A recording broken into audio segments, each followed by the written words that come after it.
بسم الله الرحمن الرحيم الحمد لله رب العالمين والعاقبة للمتقين والصلاة والسلام على سيد الأنبياء والمرسلين سيدنا وحبيبنا وحبيب رب العالمين محمد وعلى آله وأصحابه ومن هدى بهديه إلى يوم الدين. اس سے قبل احادیث مبارکہ سے متعلق حضرات صحابہ کرام رضوان اللہ تعالی عنہم اجمعین کے رویے کو بیان کیا گیا کہ سیدنا حضرت انس بن مالک، حضرت عبداللہ بن مسعود، حضرت عبداللہ بن عباس رضی اللہ تعالی عنہ نبی کریم صلی اللہ علیہ وسلم کی احادیث کو نقل کرنے میں حد درجہ احتیاط سے کام لیتے تھے، اور ہر کس و ناقص کی بات کو جو نبی کریم صلی اللہ علیہ وسلم کی طرف وہ منسوب کر دیتا تھا اسے قبول نہیں کیا کرتے تھے۔ اب اس کے بعد اس باب میں بیان کر رہے ہیں باب بیان ان الاسناد من الدین وان الروایت لا تكون الا عن الثقات وان جرح الرواة بما هو فيهم جائز بل واجب وانه ليس من الغیبة المحرمة بل في الذب عن الشریعة المکرمة۔ اس باب میں امام نووی نے احادیث مبارکہ کا جائزہ لینے کے بعد جو احادیث اس باب سے متعلق ہے اس سلسلے میں سب سے پہلی یہ بات بیان کی کہ نبی کریم صلی اللہ علیہ وسلم اور قرون اولیٰ کے حضرات صحابہ اور حضرات تابعین اور تبع تابعین کے کسی بھی بات کو نقل کرنے میں سند کا ہونا ضروری ہے۔ قرون اولیٰ مفضلہ اور اقوال رسول صلی اللہ علیہ وسلم کے باب میں سند کے بغیر کسی بھی قول اور کسی بھی بات کا ذرہ برابر اعتبار نہیں کیا جائے گا۔ دوسری بات بیان کرتے ہیں وَأَنَّ الرِّوَایَةَ لَا تَكُونُ إِلَّا عَنِ الثِّقَاتِ، کہ روایت صرف اور صرف ثقہ راویوں سے معتبر ہوگی۔ ثقہ راویوں کے علاوہ اگر کسی اور سے روایت کی جاتی ہے تو ان روایتوں کا کوئی اعتبار نہیں ہوگا۔ تیسری چیز جو اس باب میں ذکر کر رہے ہیں وہ یہ ہے کہ ان جرح الرواة بما هو فيهم جائز بل واجب، کہ حدیث کے باب میں رجال پر جرح کرنا یہ صرف جائز ہی نہیں ہے بلکہ واجب ہے۔ اس لیے کہ جیسا کہ آپ جانتے ہیں حضرات محدثین جب جرح کرنے پر آتے ہیں تو سخت سے سخت جرح کرتے ہیں، جیسا جرح کرنے کی ضرورت ہوتی ہے اسی انداز میں وہ جرح کرتے ہیں۔ کبھی کذاب کہہ دیتے ہیں، کبھی دجال کہہ دیتے ہیں اور طرح طرح کے۔ اب تو فرماتے ہیں کہ کیا اس طرح سے جرح کرنا جائز ہے یا نہیں؟ تو فرماتے ہیں بل واجب، صرف جائز ہی نہیں ہے بلکہ واجب ہے۔ سوال پیدا ہوتا تھا کہ ایسا کیسے ہو سکتا ہے جب شریعت مطہرہ کسی کے پیٹھ کے پیچھے کسی کی برائی کو غیبت اور غیبت کو ناجائز اور حرام قرار دیتی ہے، تو اس طرح سے جرح یہ کیسے جائز ہو جائے گا؟ اور جائز سے بڑھ کر آپ تو اسے واجب قرار دے رہے ہیں۔ تو اس سلسلے میں فرماتے ہیں وَأَنَّهُ لَيْسَ مِنَ الْغِیبَةِ، اور کہا کہ یہ غیبت میں سے نہیں، وَأَنَّهُ لَيْسَ مِنَ الْغِیبَةِ، یہ غیبت میں سے نہیں ہوگا۔ سوال پیدا ہوتا ہے کیوں غیبت میں سے نہیں ہو؟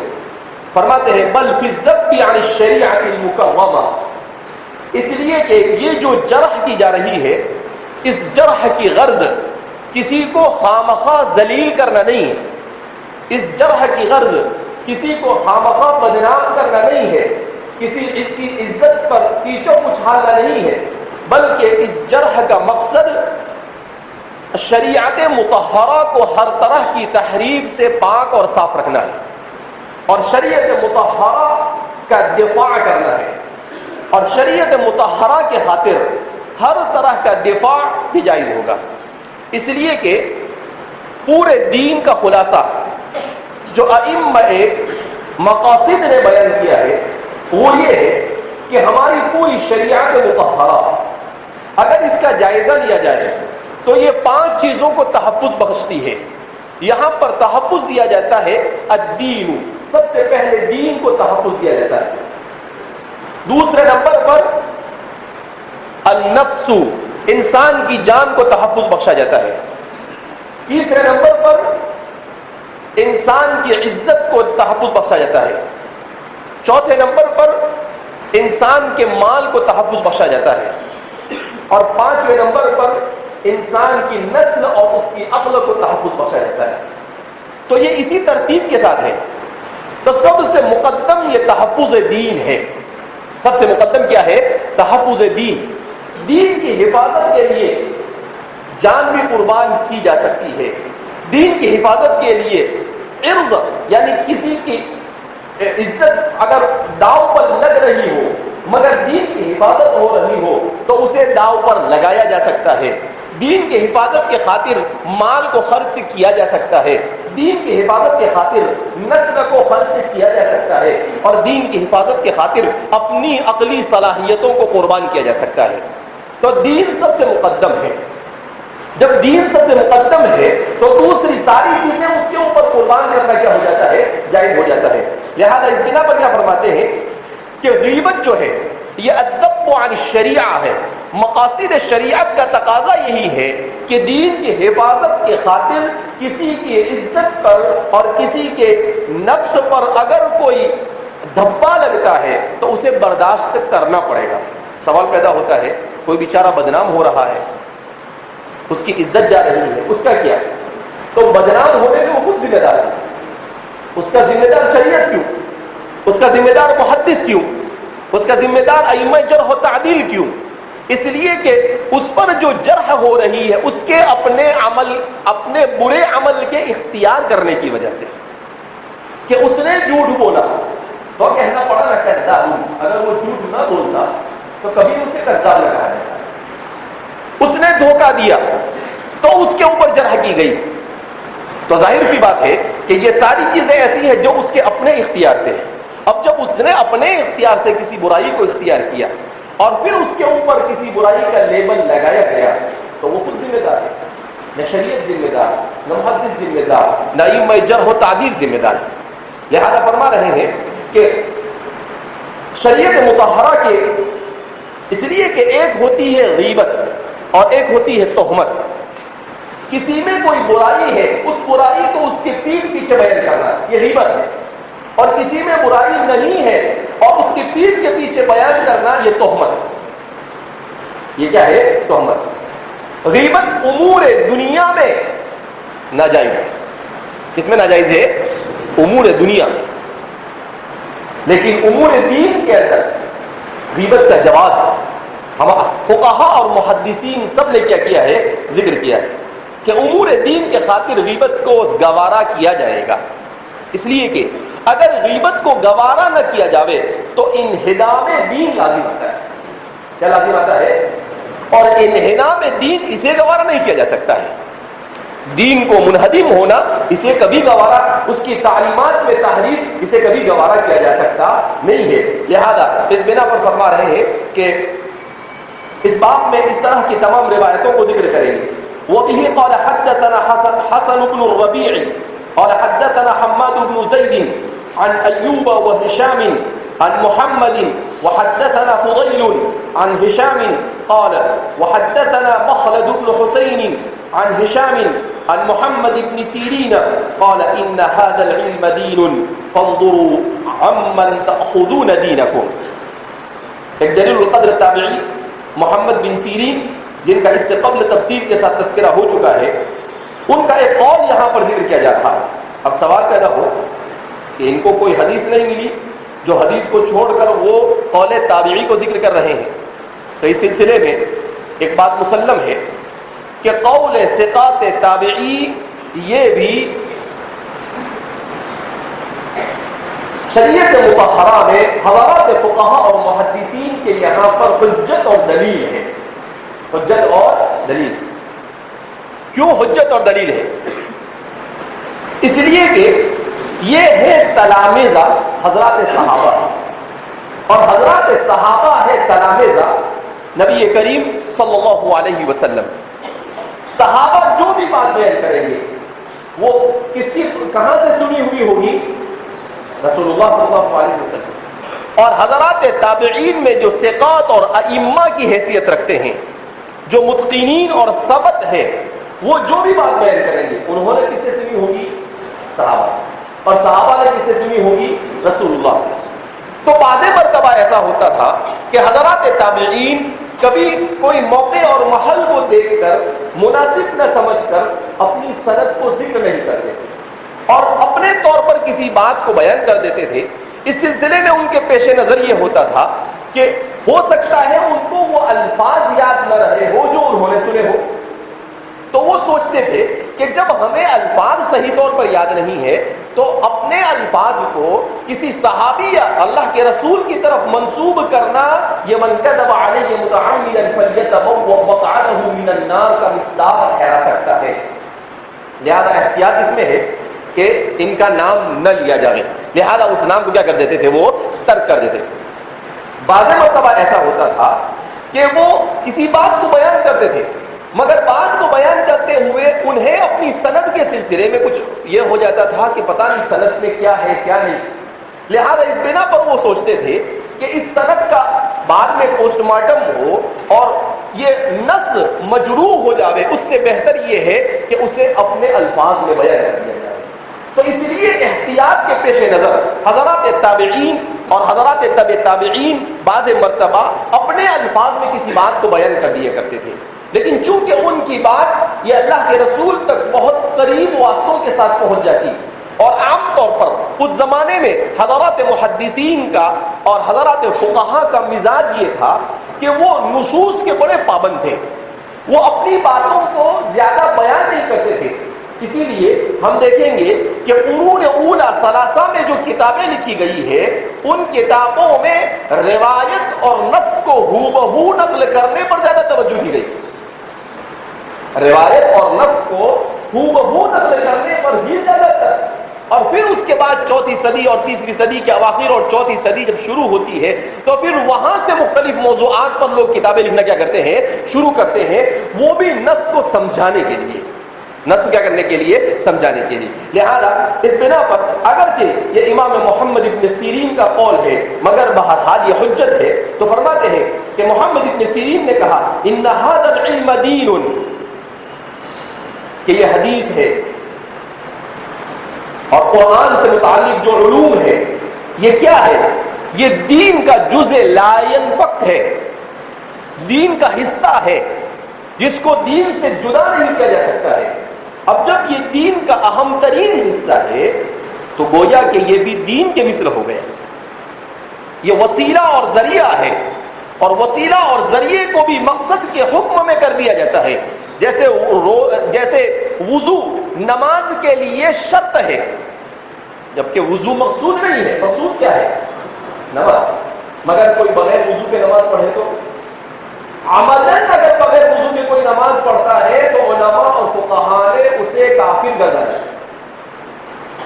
عملاً اس پر اس کا وضو نہیں ہے پھر بھی جان بوجھ کے بغیر وضو کی نماز پڑھتا ہے، تو فرماتے ہیں اذا قمتم الى الصلاة فاغسلوا وجوہکم کی صریح جان بوجھ کر مخالفت کرتا ہے، اور نص صریح کی مخالفت یہ موجب کفر ہے، لہذا اس بنا پر کہتے ہیں کہ وہ کافر ہو جاتا ہے۔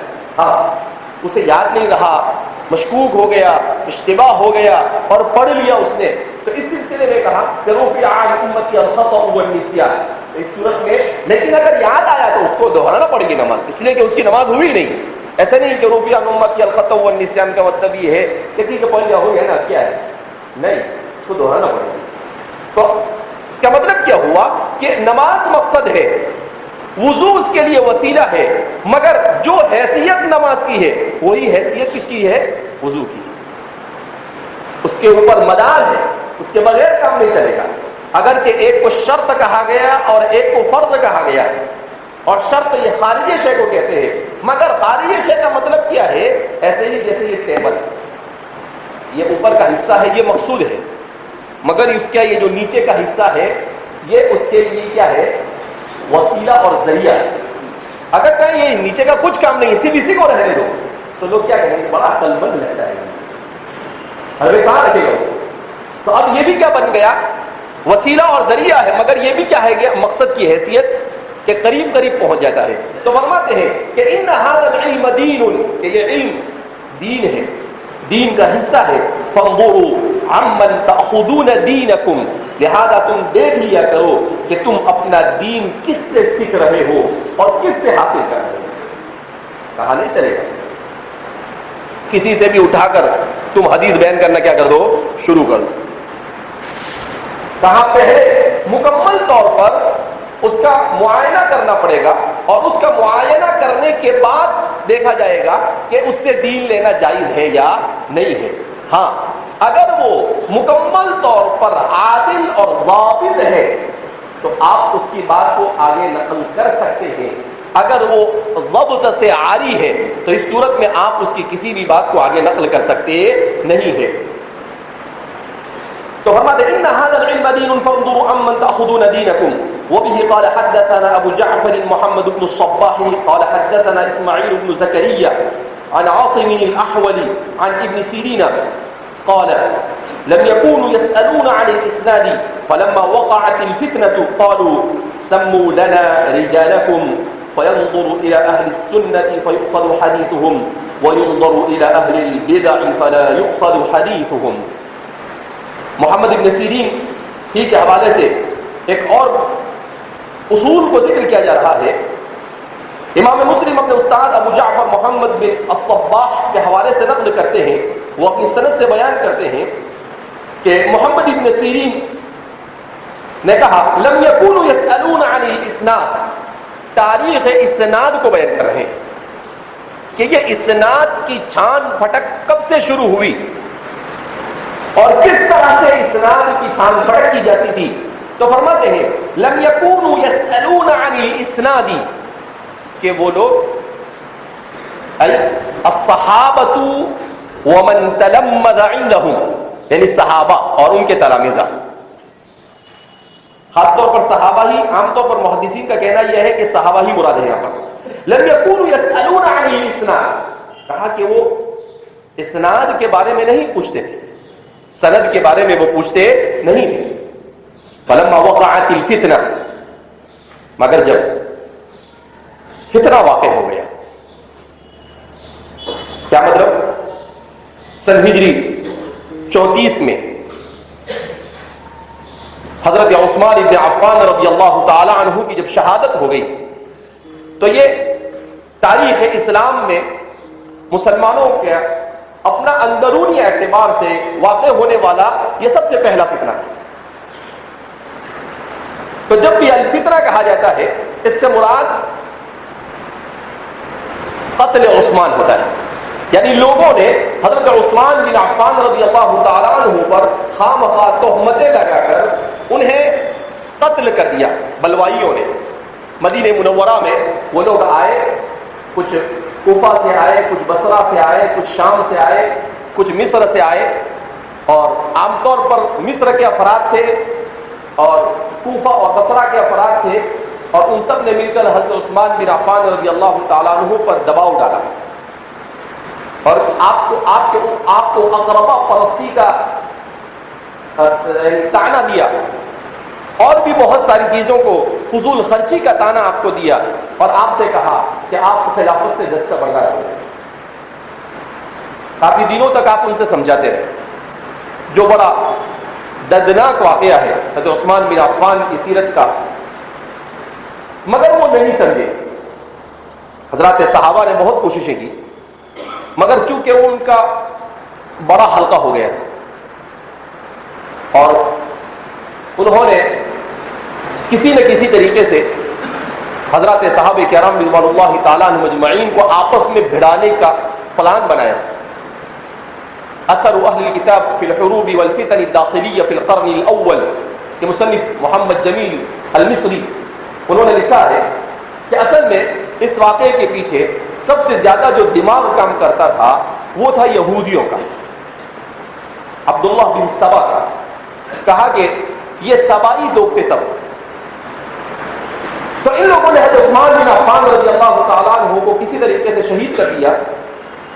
اب فرماتے ہیں کہ جب تک کہ شہادت عثمان کا غمناک واقعہ پیش نہیں آیا تھا، وہاں تک کہ حضرات صحابہ کوئی بہت زیادہ زور نہیں دیتے تھے. کیا بول رہا ہوں میں؟ بہت زیادہ زور نہیں دیتے، اس کا مطلب زور دیتے تھے. لِكَثْرَةِ الْأَمَانَةِ فِي مُجْتَمَعِهِمْ، ان کے مجتمع میں امانت باقی تھی، ثقافت باقی تھی.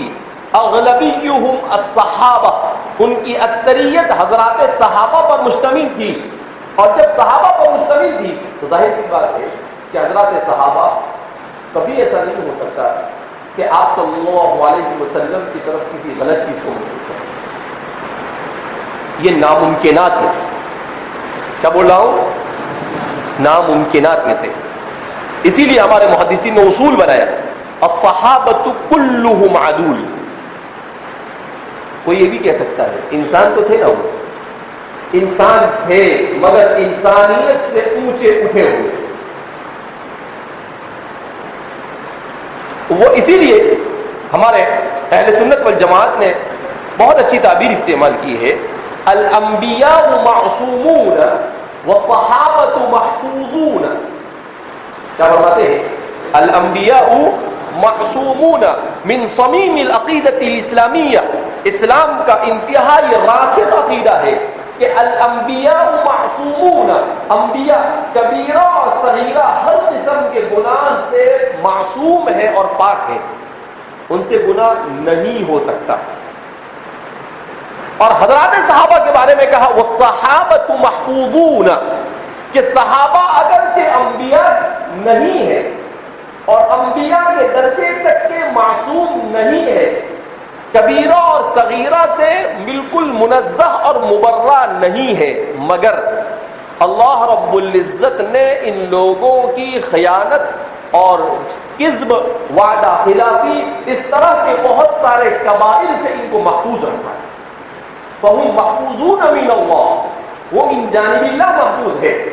اور جب وہ محفوظ ہے لہذا وہ کبھی ان کے ذہن و دماغ میں بھی نبی کریم صلی اللہ علیہ وسلم کی جانب کوئی غلط چیز کو منسوب کرنا آ ہی نہیں سکتا ہے. چاہے من قبل الفتح او بعدہ، چاہے وہ فتح مکہ سے پہلے ایمان لائے ہو، چاہے فتح مکہ کے بعد ایمان لائے، چاہے اس لیے کہ صحبت انسان کی زندگی پر جو اثر ڈالتی ہے، دوسری کوئی چیز انسان کی زندگی پر اتنا اثر نہیں ڈالتی ہے جتنا صحبت ڈالتی ہے.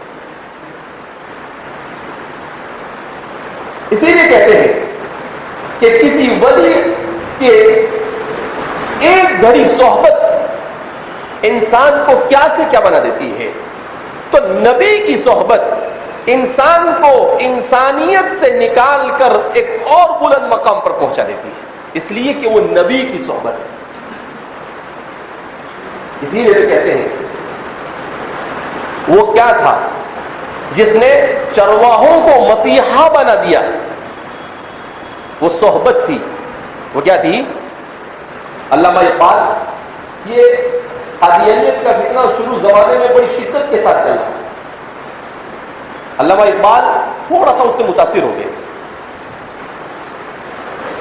مولانا سعید اکبر آبادی، سعید اکبر نجیب آبادی تاریخ اسلام کے مصنف، وہ بھی اس سے متاثر ہو گئے.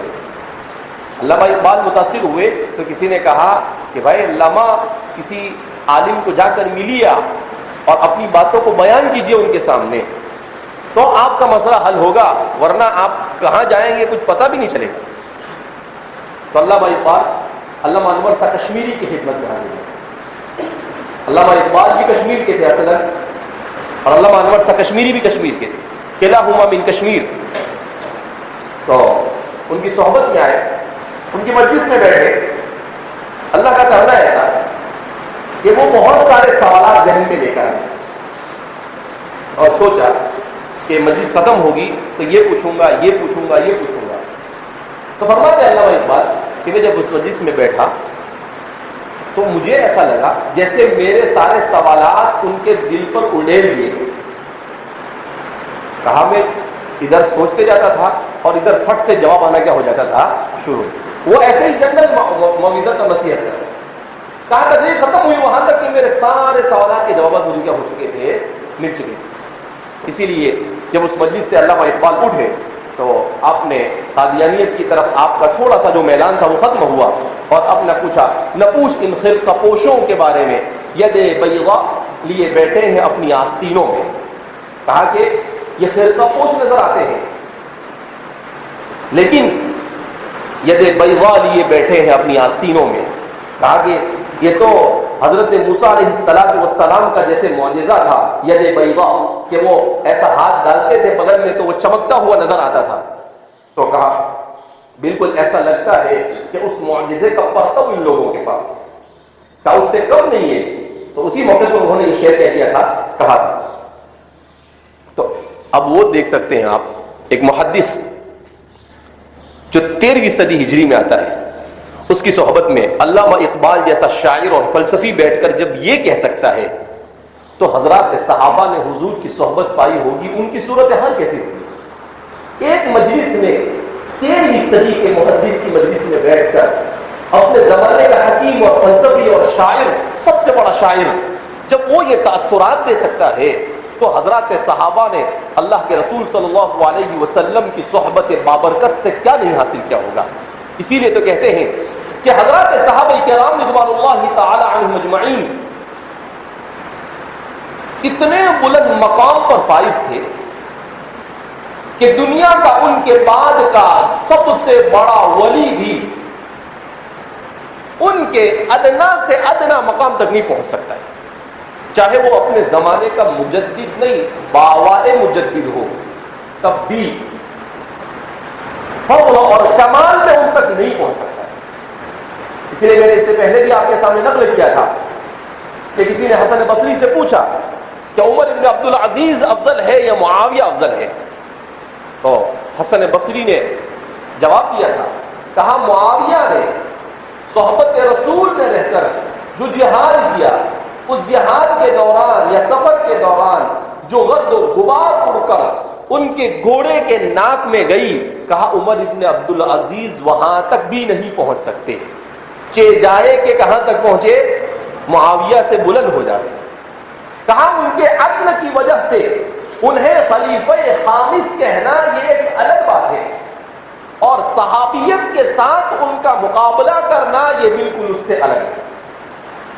ان کے عدل و انصاف کی وجہ سے کہہ دیا گیا، کوئی مسئلہ نہیں، لیکن معاویہ کے ساتھ، صحابیت کے ساتھ ان کی کوئی تلنا نہیں کی جا سکتی ہے، ان کا کوئی مقارنہ اور ان کا تقابل اور برابری نہیں کی جا سکتی ہے. تو یہ ہے حضرات صحابہ کرام رضوان اللہ تعالی مجمعین. تو فرماتے ہیں کہ جب فتنہ ہو گیا، قالوا سموا لنا رجالکم، تو اب صحابہ نے کہا اچھا قد بدأ الگڑبڑ، گڑبڑ کیا ہو چکی ہے، شروع ہوگی. قد تحقیق کے لیے آتا ہے، پوری تحقیق کے ساتھ. کہا کیسے گڑبڑ شروع ہوگی، کیف بدأ الگڑبڑ؟ کہا گڑبڑ ایسے شروع ہوگی کہ کچھ لوگ حضرت علی کی طرف ہو گئے، کچھ لوگ حضرت عثمان کی طرف ہو گئے، کسی کے دل میں ان کی ہمدردی، کسی کے دل میں ان کی ہمدردی. اب کچھ لوگ چالاک ہوتے ہیں، وہ ایسے موقع کا فائدہ اٹھانا جانتے ہیں. تو حضرت عثمان کی منقبت میں انہوں نے کچھ بھی بڑھا چڑھا کر بیان کرنا شروع کر دیا اور کہا قال رسول اللہ صلی اللہ علیہ وسلم. دوسری طرف حضرت علی سے جو لوگ ان کی فوقیت کے قائل تھے، انہوں نے بھی یہی شروع کر دیا، حضرت علی کی منقبت میں احادیث گھڑنا شروع کر دی اور اسے نبی کریم صلی اللہ علیہ وسلم کی طرف منسوب کرنے لگ گئے. صحابہ نے بھاپ لیا، صحابہ نے کہا ہم نے تو سنا نہیں ہے کچھ بھی، یہ نیا کہاں سے آیا؟ ما لم تسمع آباؤکم، تمہارے باپ دادا نے بھی سنا ہوگا نہیں. کہا تو ہم نے نہیں سنا، ہمارے باپ دادا تو باپ کی باپ ہے. کہا یہ کیسے ہو گیا؟ تو صحابہ نے کہا لگتا ہے کچھ نہ کچھ گڑبڑ ہے. تو صحابہ نے کہا سموا لنا رجالکم، کوئی بھی بات میں ایسے رہے. کہاں سے سن کے آئے؟ کہا ایک آدمی. کون سا آدمی؟ نام بول. وہ آدمی کون ہے؟ کیا کرتا ہے؟ کہاں رہتا ہے؟ اس کا عادت اطوار کیا ہے؟ اس کا کام کاج کیا ہے؟ شروع کر دیا کان پٹک. کہا سموا لنا رجالکم، اپنے رجال بیان کرو. حضرات صحابہ نے شروع کر دیا, کہا چلے گا نہیں ایسا. فَيَنْظُرُ إِلَىٰ أَهْلِ السُّنَّةِ فَيُؤْخَذُ حَدِيثُهُمْ, جو شریعت کا مکمل پابند ہوتا تھا اہل السنہ, السنہ کا اطلاق شریعت پر بھی ہوتا ہے اور السنہ کا اطلاق حدیث پر بھی ہوتا ہے. مکمل شریعت کو بھی السنہ سے تعبیر کیا جاتا ہے. کیوں؟ اس لیے کہ احادیث مبارکہ میں دین کو بڑی تفصیل کے ساتھ بیان کیا گیا. تو جیسے زید عدل ایسے ہی شریعت سنت, زید عدل کی طرح کیا ہو جاتا ہے شریعت سنت. علم النحو میں چاہے ہدایت النحو میں چاہے کچھ بچے کو سمجھ میں آوے نہ آوے, لیکن زید عدل ضرور سمجھ میں آتا ہے. چاہے مساول لائن ہو چاہے کوئی بھی لائن ہو, لیکن اس کو کچھ سمجھ میں آوے نہ, اگر وہ بھی نہیں سمجھ میں آئے تو پھر تو حضرت کے زوال کا کہنا ہی کیا.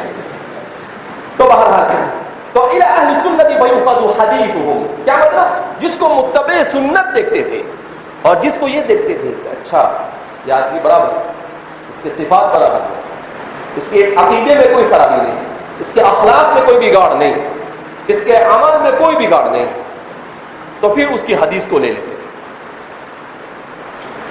وَيُنظَرُ إِلَىٰ أَهْلِ الْبِدَعِ, اور اہل بدعت کو دیکھتے تھے. فَلَا يُؤْخَذُ حَدِيثُهُمْ, اور ان کی حدیث کو نہیں لیا جاتا. پھر دیکھتے تھے کہ بھائی اہل البدعت سے یہاں عام ہے کہ بیان کرنے والا کون ہے, اس کا عقیدہ اور فکر کیا ہے, کہیں کوئی رافضی تو نہیں ہے, کہیں کوئی خارجی تو نہیں ہے, کہیں کوئی ناصبی تو نہیں ہے. اسی طریقے سے صرف بدعات میں یہی نہیں, کہیں اس کے اخلاق تو خراب نہیں ہے, کہیں جھوٹ بولنے کا عادی تو نہیں ہے, یہ سب اس میں آ گیا. تو اہل بدعات اور عموم ہے یہاں پر, کیونکہ شریعت نے سب سے منع کیا. تو اگر اس کو عموم پر لے جایا جاتا ہے تو دین, یعنی اگر فقہا کو اور علماء سے پوچھا جاوے بدعت کس کو کہتے ہیں تو کہا جاتا ہے جو چیز جزو شریعت نہ ہو اسے جزو شریعت بنانا, یہ بدعت ہے.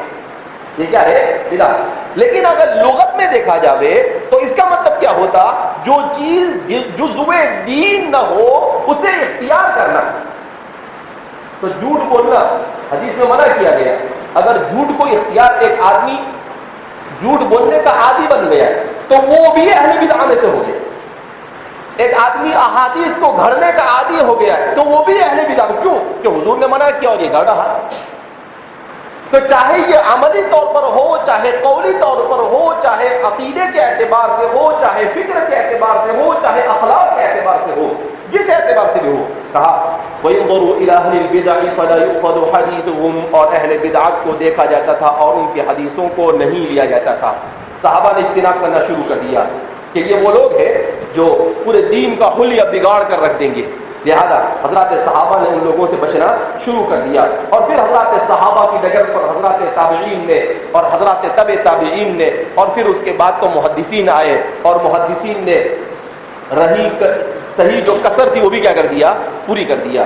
فنون کے فنون اور علوم کے علوم مدون کر دیے. اور جیسا کہ انگریز کا دعویٰ ہے کہ 7 لاکھ سے زیادہ انسانوں کے بایو ڈیٹا کو کتابوں کے صفحات پر منضبط کر دیا گیا, لکھ دیا گیا. 7 لاکھ راویوں کے کا کم سے کم, اس سے زیادہ کا امکان ہے, کم کا نہیں. الاصابہ فی تمییز الصحابہ, اس کی تحقیق کرنے والا ایک مستشرق اس کے مقدمے میں کہتا ہے کہ یہ دنیا کی ایک منفرد جماعت ہے امت مسلمہ جس نے فن رجال کو اور فن اسناد کو ایسا ایجاد کیا کہ ان کی روایت کو قیامت تک کوئی نہیں بگاڑ سکتا ہے. اس نے اعتراف کیا اسے کہ ان کی روایت کو بگاڑنا کسی کے بس کا نہیں, کا کوئی مائی کا لال پیدا نہیں ہو سکتا ہے جو ان کی روایت کے حلیے کو بگاڑ کر بتائے. کا سیدھا پکڑ لیں گے اس کو, کذاب دجال, بالکل نہیں, مباح الدمی, اب مٹ ڈالے تب بھی چلے گا اس کو.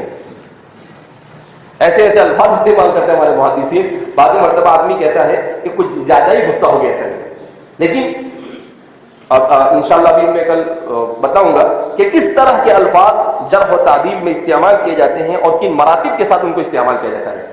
وبه قال حدثنا اسحاق بن ابراهيم الحنظلي قال اخبرنا عيسى وهو ابن يونس قال حدثنا الاوزاعي عن سليمان بن موسى قال لقيت طاووسا فقلت حدثني فلان كيت وكيت قال ان كان صاحبك مليا فخذ عنه.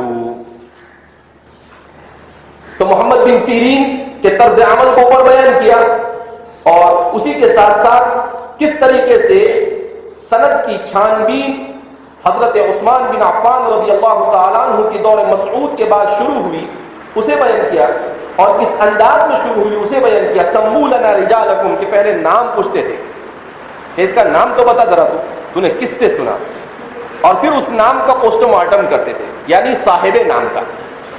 اس کا نام پوسٹ مارٹم کرتے تھے صاحب نام کا، اس کو پورا دیتے تھے.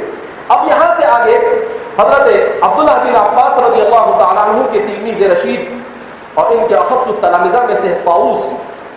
تو طاؤوس کے سلسلے میں ذکر کیا جا رہا ہے کہ سلیمان بن موسیٰ فرماتے لقیت طاؤوسا، کہ میری طاؤوس سے ملاقات ہوئی تو میں نے ان سے کہا حدثنی فلان کیت وکیت، کہ مجھے فلاں نے ایسا ایسا کہا. آپ نے پڑھا علم النحو میں کم قضا کنایا ہے عدد سے اور کئی تزیت کنایا ہے بات سے. ارے پڑھا نا، ماشاءاللہ بہت اچھی بات ہے. اگر یاد ہے تو قسمت کی بات ہے ہمارے لیے کہ آپ جیسے تلامذہ ملے جن کو 8 سال پہلے کی بات بھی کیا ہے یاد ہے.